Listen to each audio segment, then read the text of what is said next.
Well, welcome. This is one of our videos in the series about pelvic health, and today we're going to be talking about healthy pelvic habits. Great, exciting. Yeah, what's a healthy pelvic habit? There's all sorts of things. Yeah. So we want to look at things that affect wheeze, poos, sex. I guess it's a busy place, isn't it? It is a busy place. There's things going, a lot going on in here. Ins and outs. Absolutely. Yeah. So, what if we start with wheeze? Wheeze? Yeah, look at that. Yep. All right. That sounds good.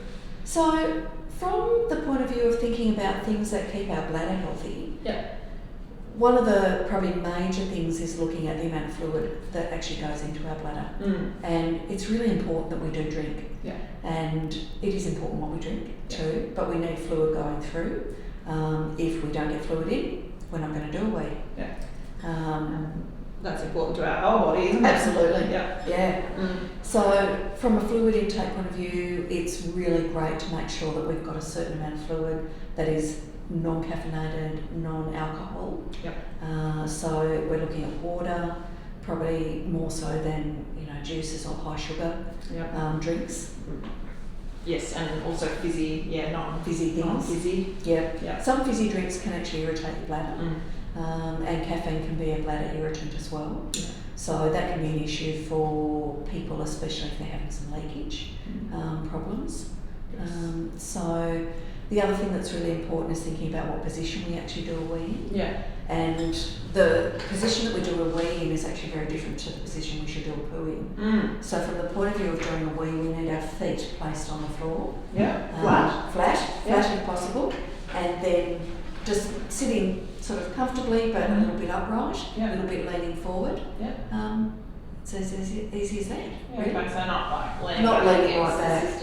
No. So not on my toes either. Not on your toes. No. So feet nice and flat and relaxed. Okay. When your feet are relaxed, the muscles around the bladder actually will relax too. And that makes it easier to get our wees out. And especially to get all the wee coming out. If you're concerned that your wee isn't coming out completely, at the end of your wee, lean right forward. Some people might need to move to the side a little bit, do a bit of a toilet dance. Some people need to stand up and sit down again to get more urine to come out. But for the majority of people, if you lean right forward, elbows are going to come down onto your knees. It will help more urine to actually come out.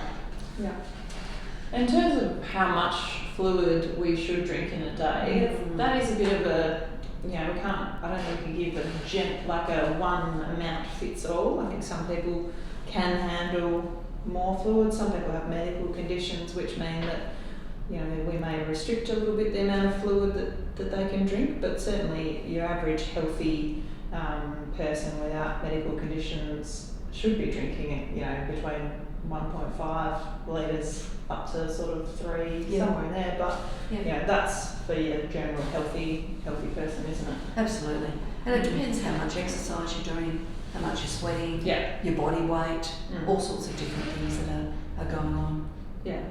And do you think, this has just sparked in me that thought about when you might have some troubles with your bladder and you try to drink less so that you don't have to wee all the time.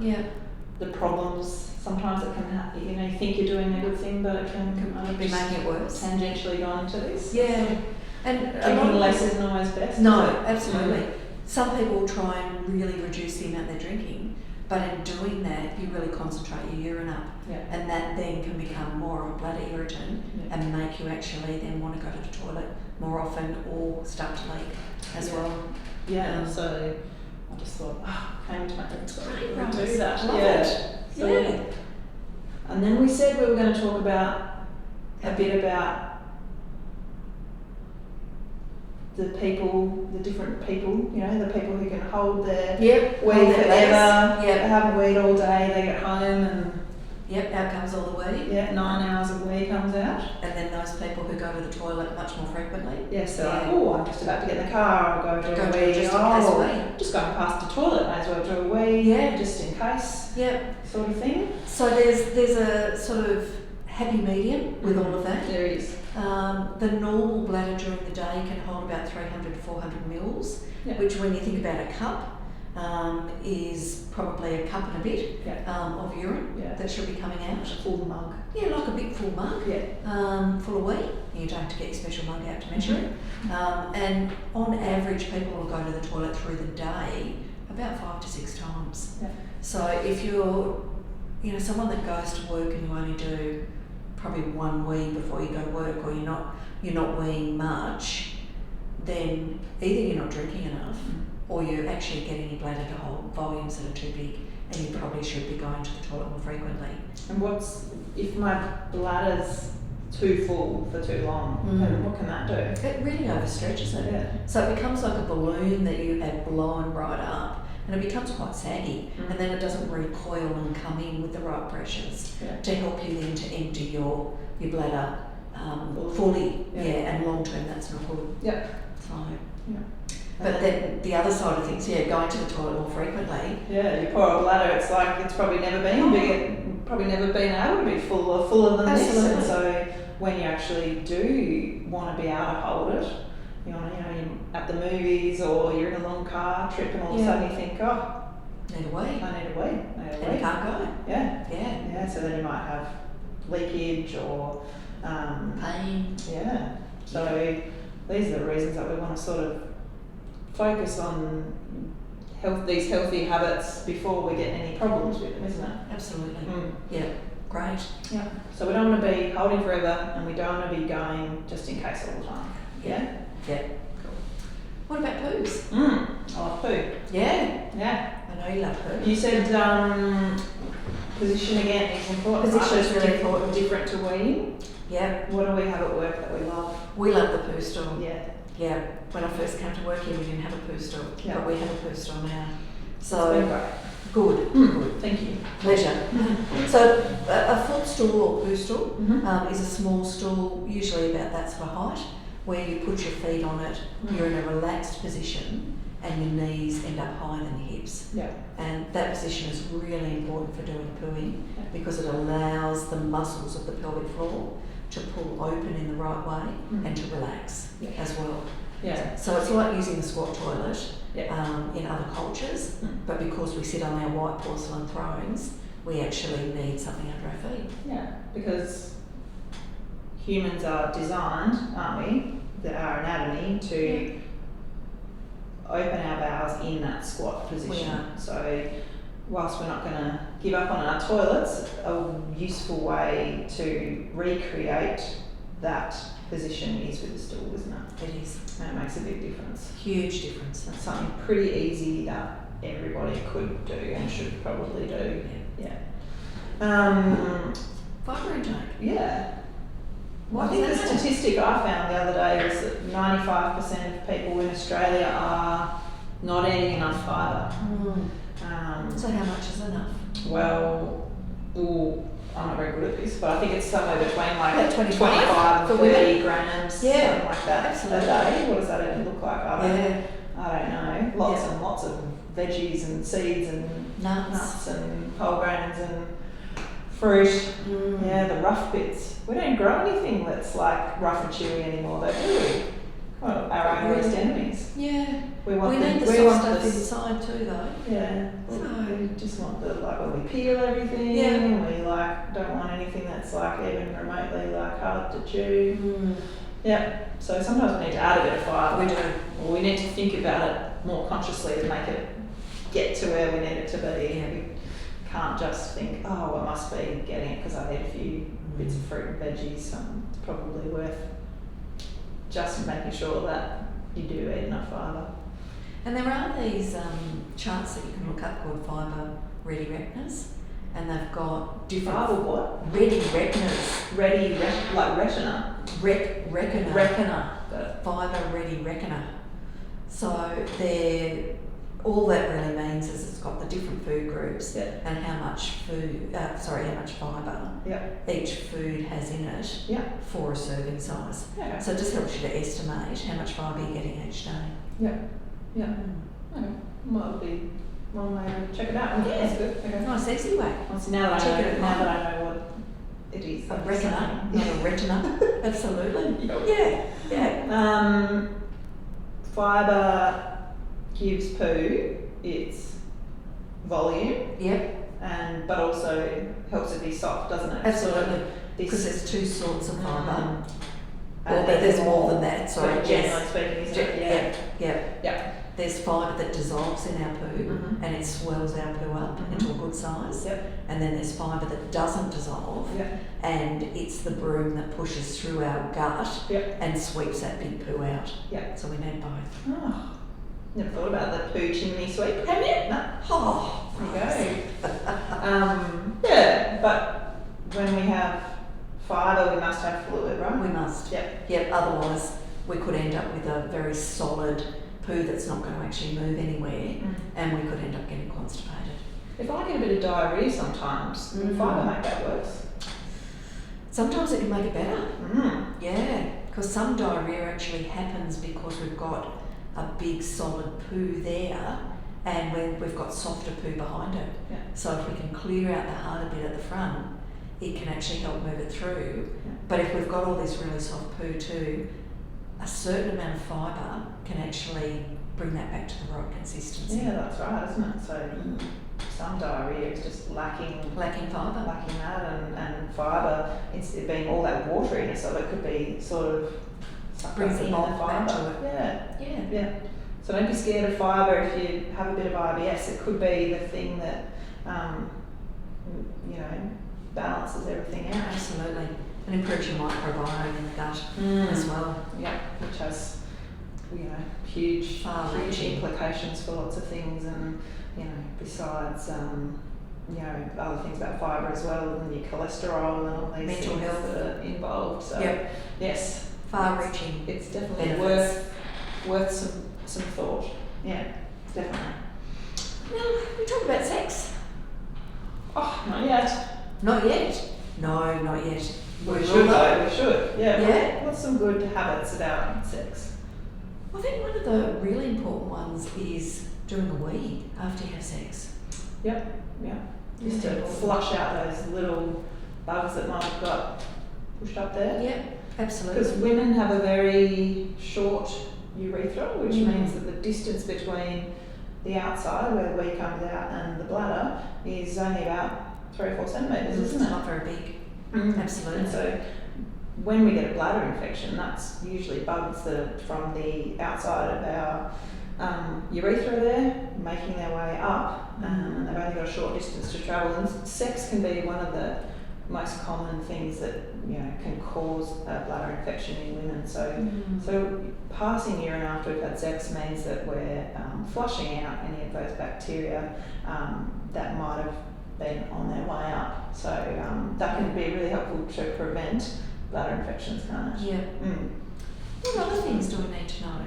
Well, generally, sex should be for pleasure. Right? Yeah, it should be. Absolutely. Should be enjoyable. Besides its other, purposes, it should be pleasurable.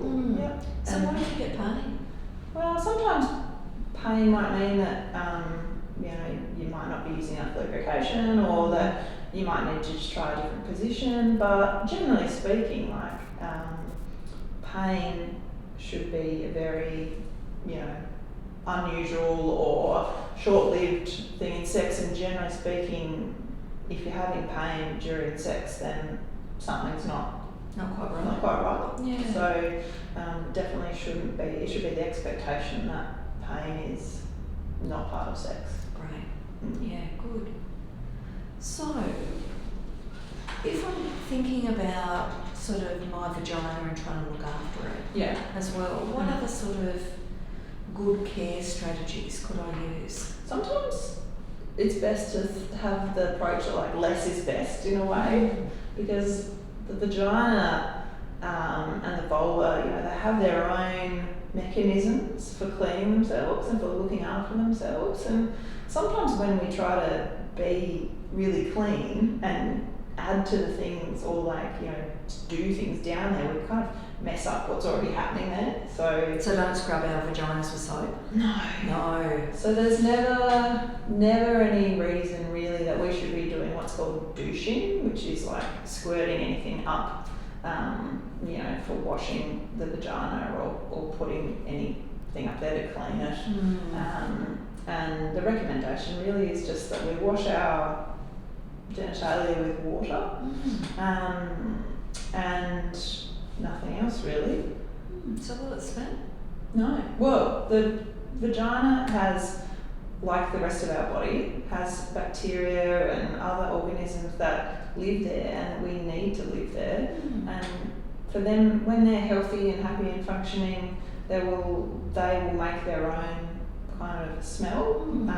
That's normal. Yeah, it's normal. Yeah. And it's, you know, fairly mild. Yeah. But yeah, absolutely, there's a smell, and that's normal. Just like penises. Yes, exactly. Excellent. And skin and armpits Yeah. and whatever, you know. They'll Yeah, have a little odour. that's right. So, Great. what else is normal is for vaginas to have discharge, isn't it?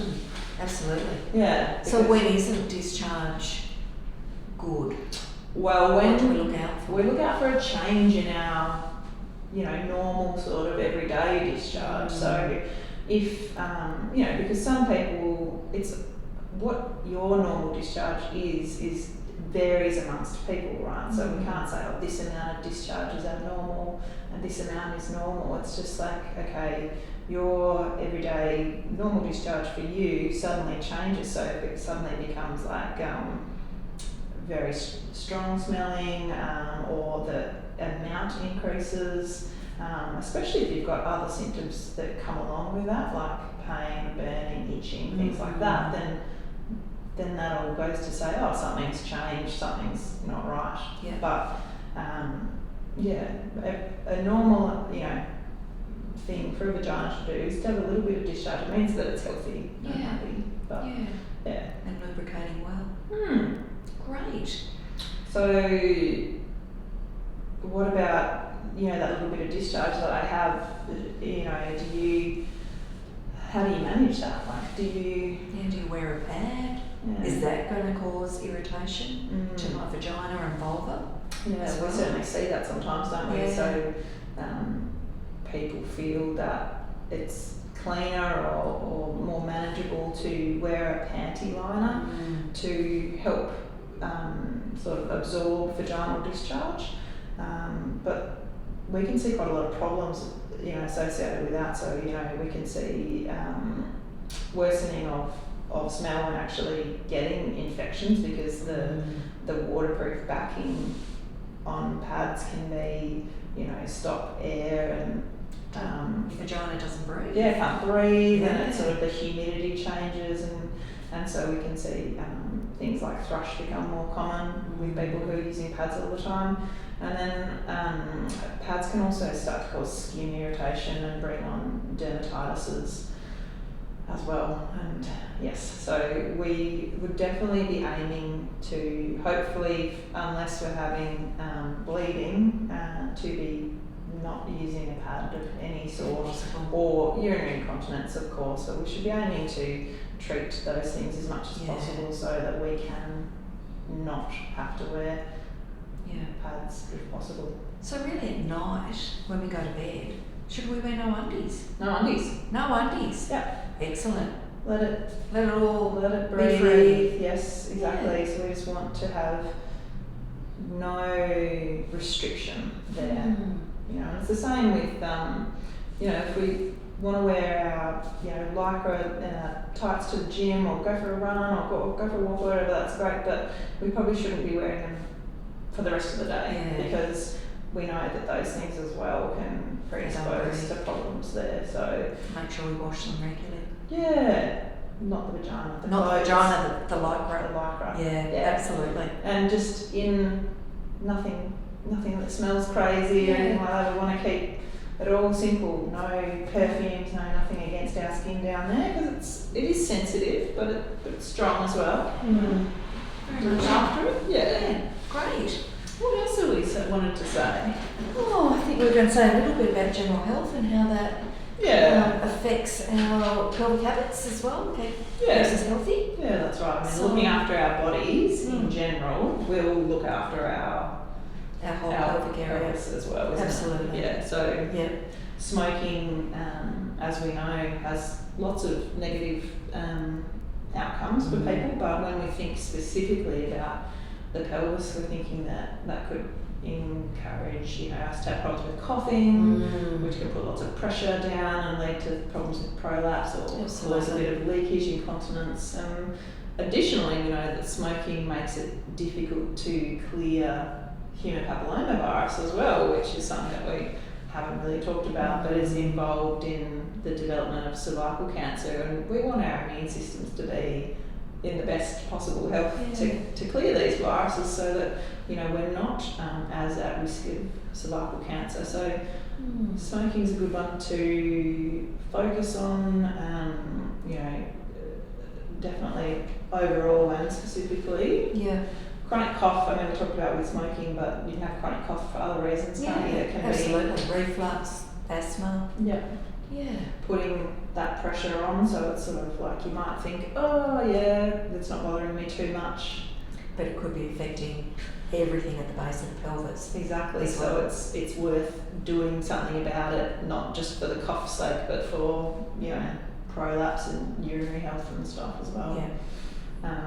And try to maintain a healthy weight. Healthy weight as well. Yeah, which, you know, can be really challenging. Absolutely. But it's just another one of those things, like with, you know, like coughing, lifting, stuff like that. Just the weight of our bodies pushing down on our pelvic floor will, you know, over time sort of put more strain on them. So aiming for a healthy weight is good. Great. Yeah. Thanks, Rose. Thanks, Lisa. Awesome. I'm always going to put our high five at the end of our